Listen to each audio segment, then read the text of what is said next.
Hi everyone, Ali here again. Today is April 15th, 2020. So instead of doing a market update today, I wanted to touch upon a very important topic when it comes to investing, and that is a balancing act between risk and reward. So when we are analyzing an investment, whether it's stocks, whether it's an investment property, whether it's a rental property, whether it's a business, what have you, right? We analyze generally all other things, but not always stocks. Hopefully, you are doing that.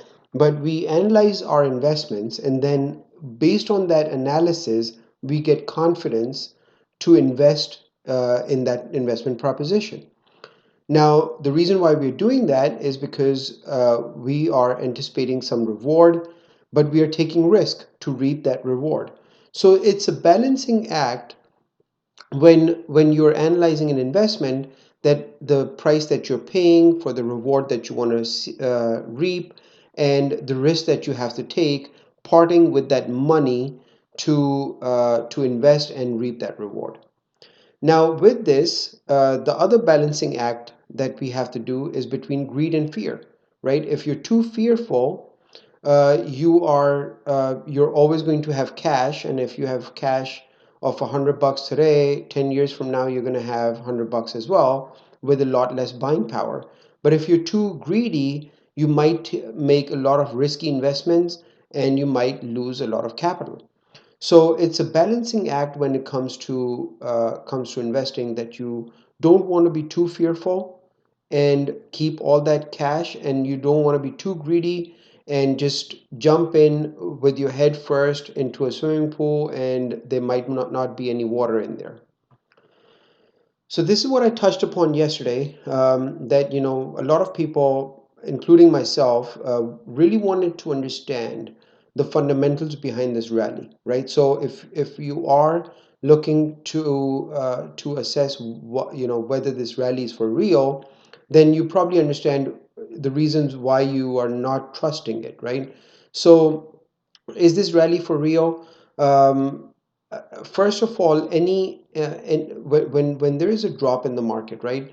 A lot of people are short at all given times, right? They're hedge funds, but when they feel that, okay, a price of a certain security has dropped enough and they should cover it, a lot of times the bear markets end with short covering, and these people who are short, they start buying back to cover their short positions, and that generally starts the reversal from a bear market, from a trough, and starts the rally. Then over the years in this bull market, 12-year bull market, there was a lot of cash on the sidelines. So all those people with the cash on the sidelines are also jumping in, immediately seeing what a great opportunity, and they're trying to jump in. Then a lot of people might be saying that, okay, we've known about coronavirus for a few months now. We've seen how China try to contain it. Now they're starting to open up the economy, and in a few months we will be doing the same thing. So everything's priced in. Then there are a lot of people who might have fear of missing out, and they want to, they don't want to lose that opportunity, and they want to buy in. So these are all behavioral finance items, and then there are other actions that the Federal Reserve and the government is doing. Like Federal Reserve is buying bonds, which means that they're creating liquidity in the market, and they're buying even lower grade bonds. Federal Reserve generally buys government bonds, but they're buying lower grade bonds as well. And then obviously government is doing the stimulus. Most of you might have received some stimulus checks. So and government is providing loans to a lot of businesses so that they can remain open. And then finally, on the health side, we have social distancing is working, that it's trying to help flatten the curve. And then there's a notion that there will be so much consumer demand built up that as soon as we open up the economy, the consumer is going to rebound very strongly. So now, if you are questioning this rally, then you already know that there's a lot of unemployment. This might create permanent damage to the economy. The consumer, because of unemployment, is weakening. And then some sectors, as I've been covering in the previous videos, you might have seen that some sectors are lagging. Other sectors like technology and healthcare are doing pretty well, whereas energy or industrials or financials, so some sectors aren't doing so well, which may lead to a lot of bankruptcies. And then we are also hearing a lot of horrifying news from all the economists and IMF and the World Bank and so on and so forth. So now when it comes to your portfolio, right? Uh, and just keeping it like at a broader level to the economy, and you can go back to the previous slide and you can pause it and you can read those things through and you can really think about it, and then come back to this slide and answer this question: how confident are you in this economy, right? On a scale of 1 to 10, 10 being that I'm absolutely confident, and I should maybe take out home equity line of credit and invest in the market. I'm like really really confident that the economy is doing pretty well and we're really going to bounce out of it. On the other hand, you might be thinking of doom and gloom, that this is the end, and we'll be entering into another depression and things are going to be really bad. So you really have to assess, where are you on the spectrum? So let's say, on both sides they're pretty compelling arguments, and let's say you're at 5, right in the middle. And then you think that, okay, given where I think the economy is going, how much risk do I want to take? And let's say your answer is again that, okay, I don't want to take too much risk, but I don't want to be too pessimistic either. And I want to be somewhere in the middle. So that in both those questions, let's say you end up with 5. And then given that, you assess and look at your portfolio. Then what percentage of my portfolio is invested? And then you try to balance it out and you try to assess that how confident I am, how much risk do I want to take, and how much risk have I actually taken in my portfolio. And then you go through your portfolio and you see whether you own those quality assets that I've touched upon in my previous videos, and the sectors, are they in the right sectors? Unless, there's a little bit of your portfolio that you are saying, okay, it's a long shot, but I'm going to take a chance on some of these oil names and some of the airlines or what have you, right? But again, it's risk and reward and your confidence. So it's a balancing act. So as I was saying, risk and reward, crisis does create opportunities, right? So think of this cargo ship coming from China. It's not smooth sailing, right? There might be rough waters on the way, but if this cargo ship does not leave the harbor, it's not going to bring the cargo over to, let's say, the US, right? And they're not going to make money.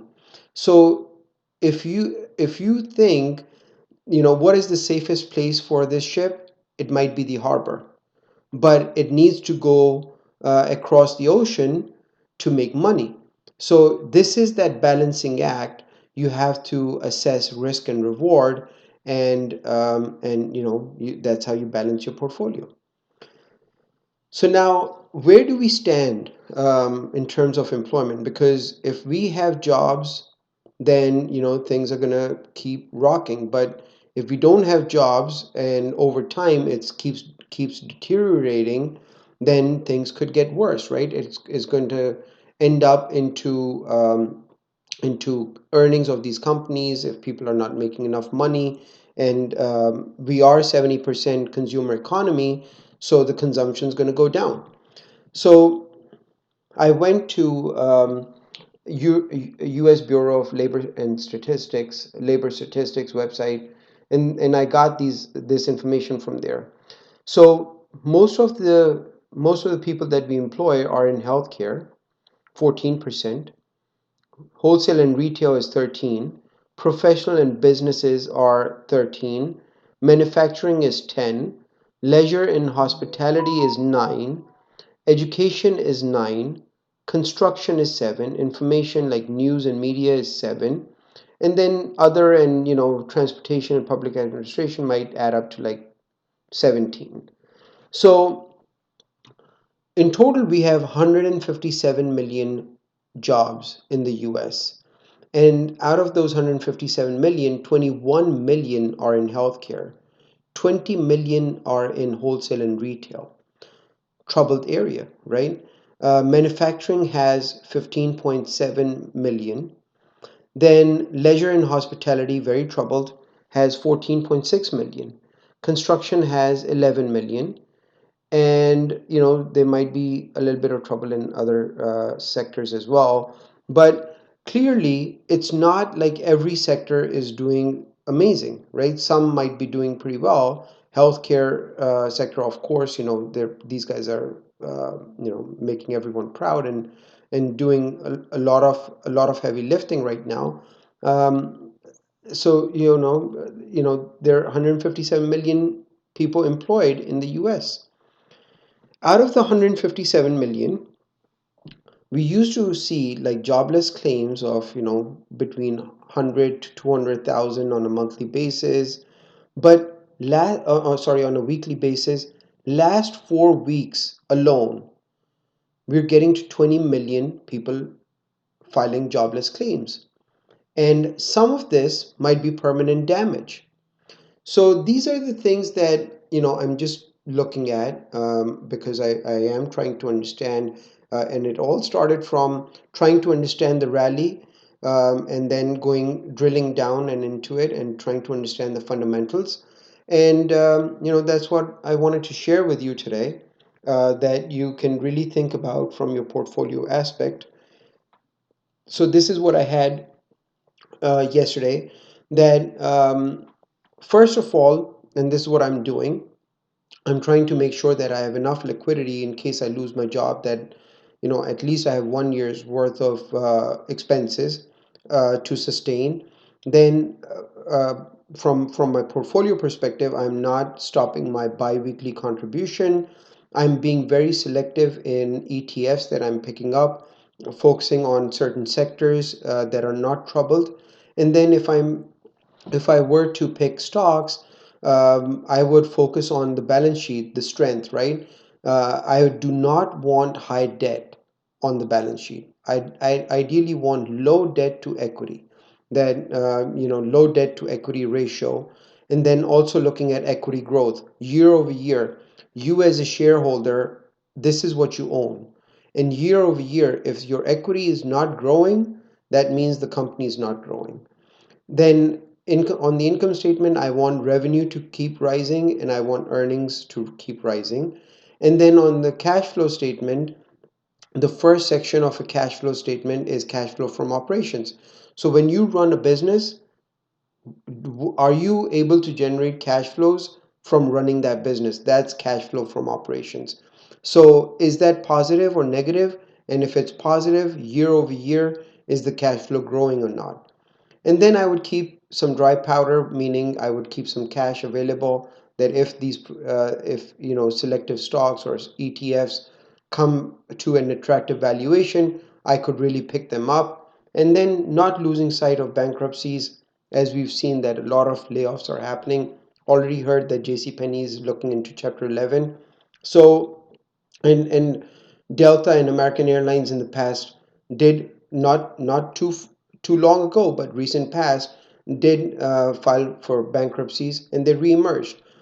All that means is JCPenney might survive, Delta is going to survive, American Airlines is going to survive, these names are going to survive, but you as a shareholder is going to lose everything, or all of your investment in such names, that companies, if they go bankrupt, and they're going to reemerge, and then the debt holders, the people who have loaned them money, are going to be the new shareholders of those companies. So with that, just keep all these things in mind, really assess your portfolios, and I wish you guys all the best. And invest wisely and carefully. Bye.